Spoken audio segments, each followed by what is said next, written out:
As the regular season gets underway, the Colts are depending on their veteran running back to give them a jolt here in Week 1. It's the Lions going up against the Colts. With that, let's get you up to Indianapolis, the Circle City, as I'm happy to say hello to our brand new broadcast team for 2016. It's Brandon Godden and Charles Davis. Okay, Larry, looking forward to working with you all season long as we are inside Lucas Oil Stadium here in downtown Indianapolis. Today, the opener of the 2016 NFL season between the Detroit Lions and the Indianapolis Colts. And Charles, for the Lions, 7-9 a season ago. The drought continues for them. The Colts finished at 500 at 8-8. Let's start with the Lions and that drought you referenced. 24 years since they've won a playoff game, and it's not because they've had a lack of star power and great players. They want to try and end that right now this year. And you flip it over to Indianapolis.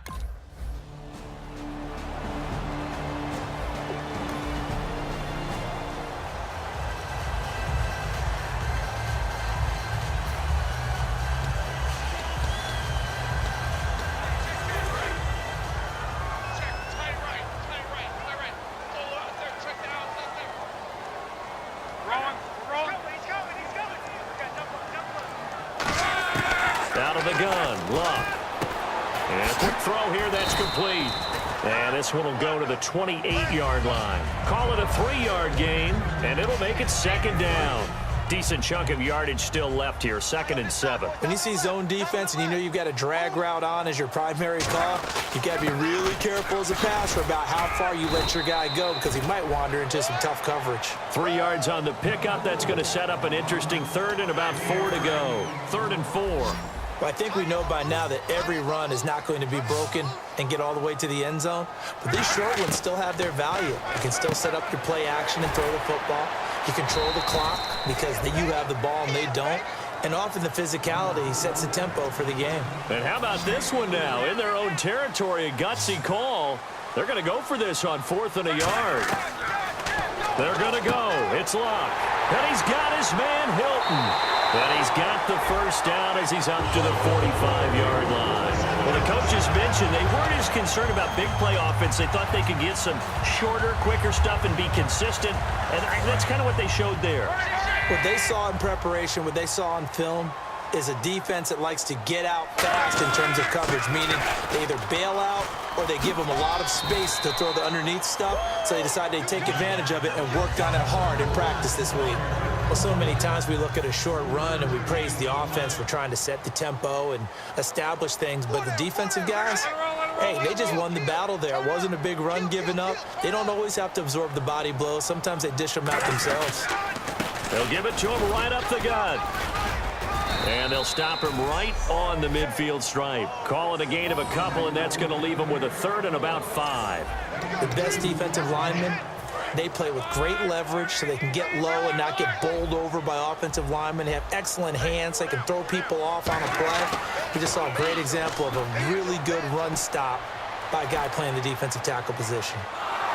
And he takes a shot on the release as this will be incomplete. Philip Dorsett. Here comes the Colts offense now as they make their way onto the field. And they'll be looking to avoid what happened last time, which is punting the football. But when you look at how teams play the game, that complementary football comes into play. How do I take care of my defense? How do I take care of my offense? Well, the defense is taking care of them in a lot of ways. Now it's time for the offense to jump things up and help their defense out. Give them a little bit of rest. Yeah, time for them to give them a rest. You took the words right out of my mouth. In on the stop, it's Tahir Whitehead. Throwing on 3rd down, Luck. Throwing for his running back, and he's got him complete. 8 yards there and a first down. And now inside the red zone, the offense will operate. And they'll go ground game here with a tailback.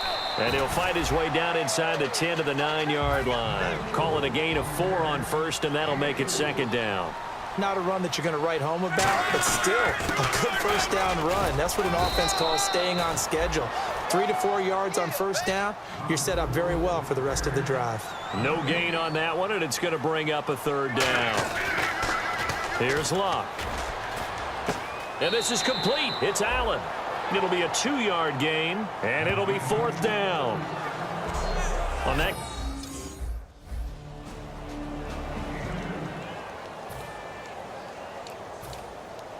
And now Indianapolis set to take the field. And they had 3 points last time, but they didn't want 3 points because they were well within range of scoring a touchdown. We'll see if they can do better now. I'm with you on that one. Let's just go ahead and be frank about the whole thing. The only one happy about the 3-point kicker. Exactly. You put it through the post. That's going to help him at contract time. But that offense, they're thinking, let's get in the end zone this time. I don't know if that helped him at contract time. You could have kicked that one through. I don't know about that. Toe bash. I don't know about that. Bashed. Super toe.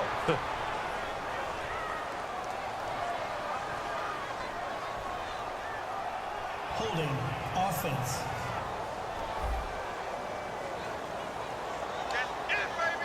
So the defense has put them in a tough spot. It's 2nd and long.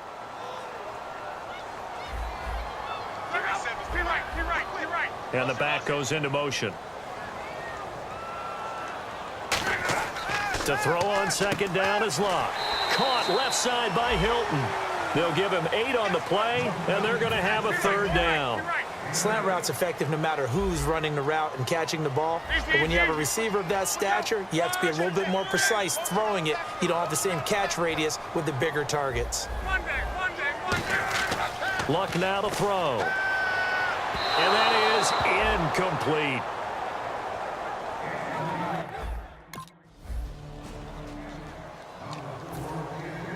Now the Colts offense gets ready to head back on the field. And they're coming off a 3-and-out, my friend. I think they've got to look at that play sheet and go to a spot that they haven't gone before. Time to shake things up a little bit to try and get this offense moving. Okay, so how do you do that? How do you shake things up? You look at what you called before, realize it hasn't worked Go to so something well, else. and maybe try and find one of those special plays from one of your better players, and maybe try and hit something big and get things going in the excitement area. 4 yards on the pickup there as it'll leave him with a 3rd and about 4 more for a 1st. Well, so far, this game has gone the way the defensive coordinator had hoped. They've dictated things. They've not let him run the ball very well at all. They gave up a nice game there. I doubt it'll back off their confidence. They played so well throughout this entire game. Would it be safe to say that as precise as routes are supposed to be run in the NFL, maybe they're not quite as precise in college ball? That's accurate, yeah. And I think we saw a college route in the NFL there. Just find the soft spot, find the dead zone, and find the 1st down. And that's what he just did. They come out with 1 back and 3 tight ends. And he'll get this up only to about the 33. 3 yards on the pickup. That's going to set up an interesting 3rd and about 4 to go. And they'll try the ground game here with the running back. Just a yard on the run there, and that's going to bring us to a 4th down. Now, the offense is not leaving the field. They're going to stay out and go for it on 4th and 3. They are going for it. It's Locke. And it is incomplete. Boy, a curious decision to go. And now Indianapolis set to take the field. And last time out, went for it on 4th down, turned it over, gave them great field position, turned it 6 points, so they've got to recover here, Charles. It's amazing what one decision can do in the chain of events, right? The decision to go for it on 4th down.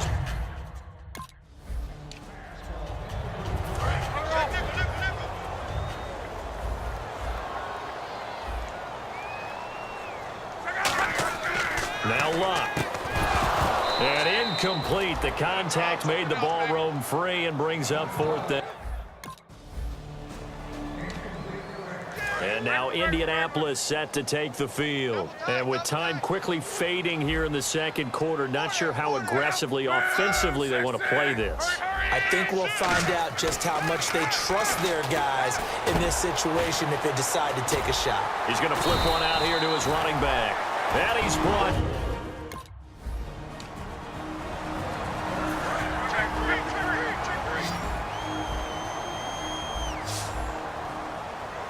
Halfback sent in motion. Here's Luck now on 2nd down. Finding his safety valve here. That's complete. 8 yards on the pickup there, and it moves the sticks. Now whistles come in. We're going to get a timeout here by the offense. And with halftime on the horizon, they'll be out of timeouts from here forward. So the offense has it 1st and 10.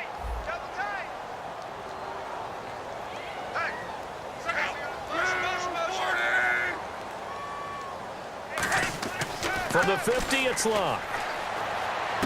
He rifles one that's intercepted. A great read, and it's picked off. And he's just across midfield and down at the 49-yard line.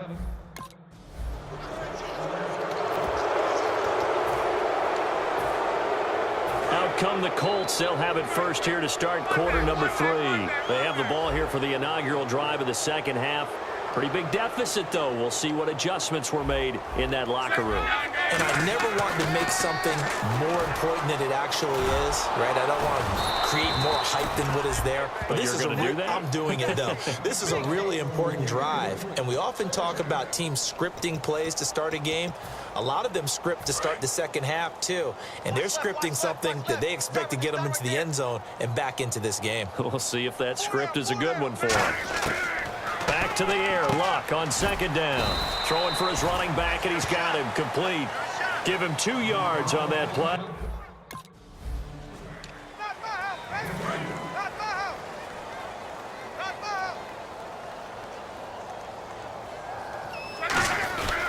He'll give it to him right up the gut. And he'll get this down only to about the 46. 3 yards on the pickup there, and it'll be second down. Here we go with 2nd and 7.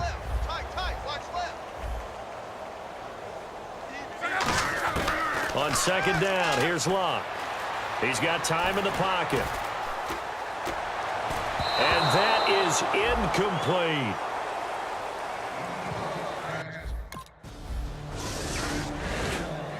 And now Indianapolis set to take the field. And with this deficit, you can't have too many more drives like the last drive where you had to punt it away. You know what I would tell my offense right here? The punter doesn't exist, guys. He doesn't even exist. He's not a team anymore. I just cut him, all right? So you've got to go out and create some offense for us here and give us some points. No way does that guy get on the field on this drive. Poor punter. Yeah, it wasn't his fault. But hey, listen, there's got to be casualties at times. We're trying to win a game. We'll give him 10 yards on that one, and that'll earn him a fresh set of downs. And they're going to speed things up here. On 1st and 10, Luck. Oh, he dropped it. And that's pretty indicative of the way this one's gone. Everything about that play tells you about today's NFL offenses and what they're asking out of running backs. You can't just be a guy who can run the football. You have to be able to catch it as well, and he didn't get that done on that play. He's going to flip one out here to his running back. Give him 7 on the play, and that'll make it 3rd down.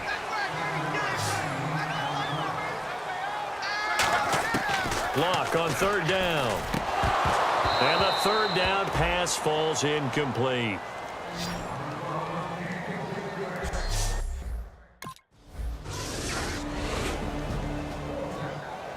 The Colts now, their offense works their way back onto the field. And down on the scoreboard, certainly needing to avoid what happened on the last drive, punting the football. Sense of urgency has to take over for it. T.Y. Hilton, nobody to beat.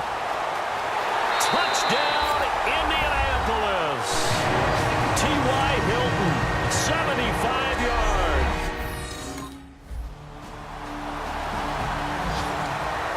And now Indianapolis set to take the field. And following that long touchdown pass, a one-play drive last time, see if the defense, you know they're ready. They don't want that to happen again.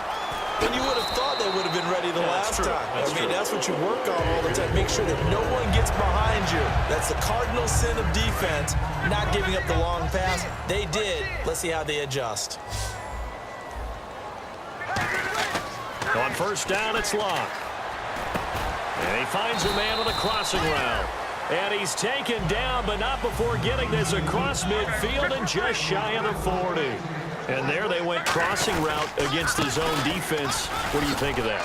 It takes real coordination between the passer and the receiver because you've got to read those zones and where the open spots are and be on the same page with the guy throwing the football.